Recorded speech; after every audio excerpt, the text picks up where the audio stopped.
So for our equations 1 worksheet, we are starting with a car accelerates from rest. So v naught is 0 meters per second when you start from rest. Final velocity is 25 meters per second. And the displacement is 100 meters. Yes, it does say displacement, but with the displacement of a car and the distance, we're going to say it's moving a straight line. How many seconds does it take to do so? So we're looking for a formula that has v naught, has v, has delta x, and has t. So that's going to be our fourth equation. Delta x is equal to 1/2 v plus v naught times t. Now that we have our equation, let's rearrange the equation so that we're solving for time. We're going to multiply both sides by 2, and then we're going to divide the v plus v naught to the other side. 2 delta x divided by v plus v naught is equal to t. So we've got 2 times 100 divided by 25 plus 0. So 200 divided by 25 should give us 8. 8 seconds is our time.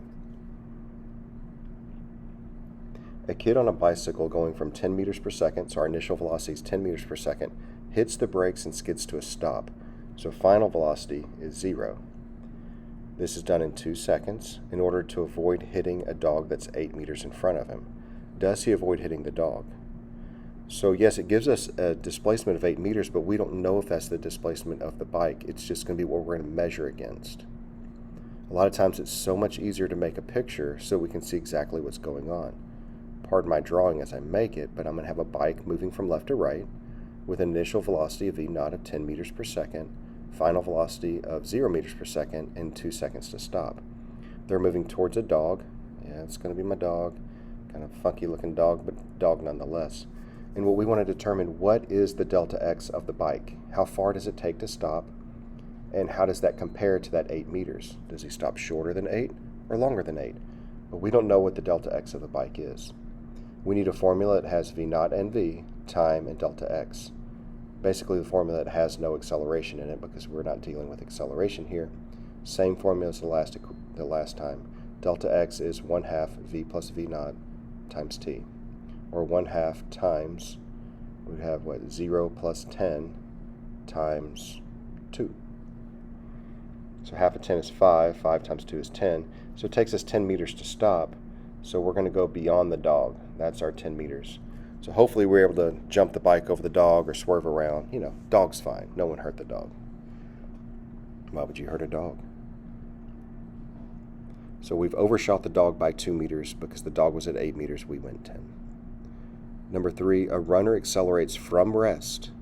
If you accelerate from rest, that means our initial velocity is 0, and we're going to a maximum speed or maximum velocity of 15 meters per second, so our final velocity is 15. Time is 1.8 seconds. What is her acceleration? So we need a formula that has v naught, v, t, and a. That's going to be our VOTAT equation, v equals v naught plus acceleration times time. Always write the formulas. By writing the formulas that you're using, you learn the formulas and they become second nature. We're going to rearrange so we solve for acceleration, so subtract v naught to the other side and then divide by time. We get v minus v naught over t is acceleration. 15 minus 0 divided by 1.8 is our acceleration, and then we solve by dividing 15 by 1.8 and we should get 8.33 meters per second square because that's the unit of acceleration. Number 4, we have a velocity graph, and before we start reading the question, I want to look at a velocity graph and just identify the things I know. If the velocity is in the positive the entire time, we're always moving forward. None of this graph is below the horizontal axis, so it is always moving forward. The graph, if we look at the slope, that's acceleration. The area under the curve is displacement. In this case, it's asking us for displacement. So my simple mind says break it into triangles and rectangles and then calculate the areas. So I've broken it into 2 triangles and 1 rectangle. The rectangle goes from 0 to 8 for the base and 0 to 40 for the height, so base times the height. Then I have a triangle that's 1/2 the base times the height, so it is 4 seconds wide and 60 meters per second tall. And the final triangle is also 4 seconds wide from 8 to 12 and goes from 0 to 100 meters per second tall. 8 times 40 is 320. 1/2 times 4 times 60 is 120. 1/2 times 4 times 100 is 200. And once I add up all those areas, the area from the drawn line to the horizontal axis, I get 640. Answer choice C.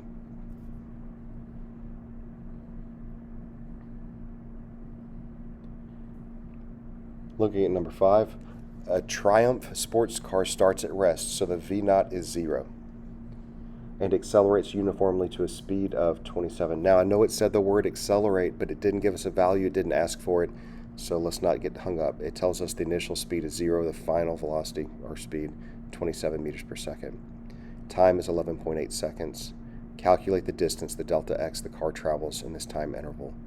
We're looking for something with a delta x, a v, a v0, and a t, so no acceleration. That's that fourth and final formula, delta x is equal to 1/2 v plus v0 times t. We're solving for delta x, so there's no rearrangement needed. 1/2 27 plus 0 times 11.8. Put that into our calculator. I think we're going to get about 160 meters. So that's the answer choice A. An elevator is moving upward with a speed of 11 meters per second. 3 seconds later, the elevator is still moving, but the speed has been reduced.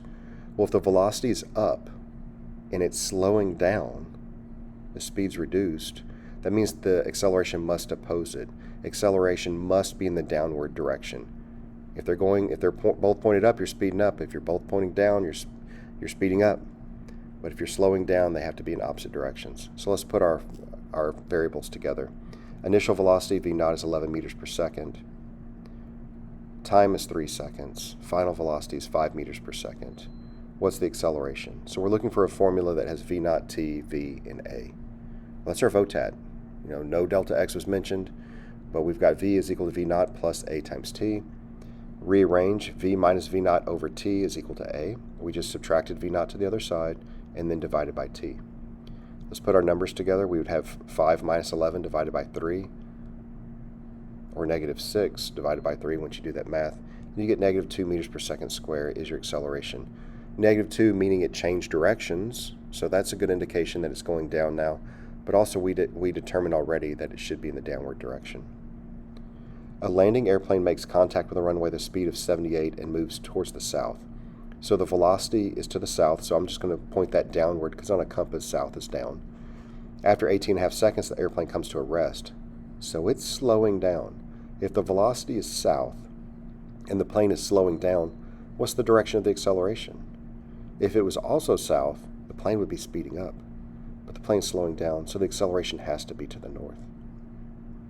And we're going to calculate the acceleration. It asks us to calculate the acceleration. We know it's not south, so let's cross off B and D. Those are trash answers. They're not possible. So our initial velocity is 78 meters per second. Our time is 18.5. Final velocity is 0. And we're looking for the acceleration.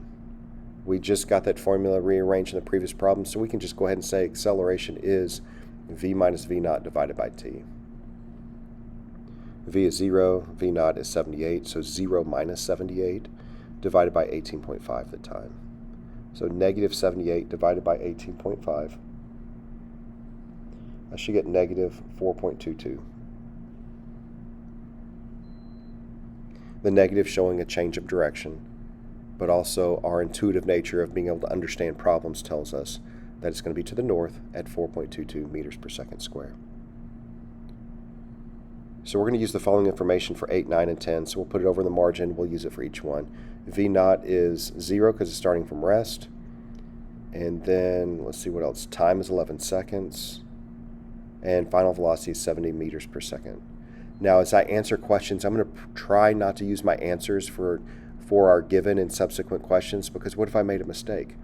As best as I can do, I will only use the given that's in the question so I can reduce the possibility of extra errors. Determine the acceleration of the object. I can look at the top of my page, in the screen at least, and see that acceleration is v minus v0 over t. That's a rearrangement of my VOTAD equation.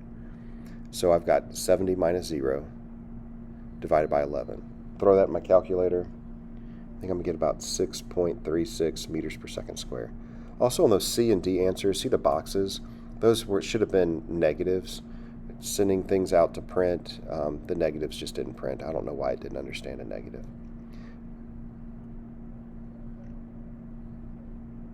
So B is my best answer, 6.4 meters per second square. How far does the object travel? Now I'm looking for a delta x in a formula that I have v naught, t, and v. No acceleration. I don't want to use my answer from A in case there's a mistake. Could you? Yes. But what if you made an error? You want to get them all wrong? No. Delta x is 1/2 v plus v naught times t, or 1/2 v plus 0 times 11. Half of 70 is 35. 35 times 11. What's that going to get us?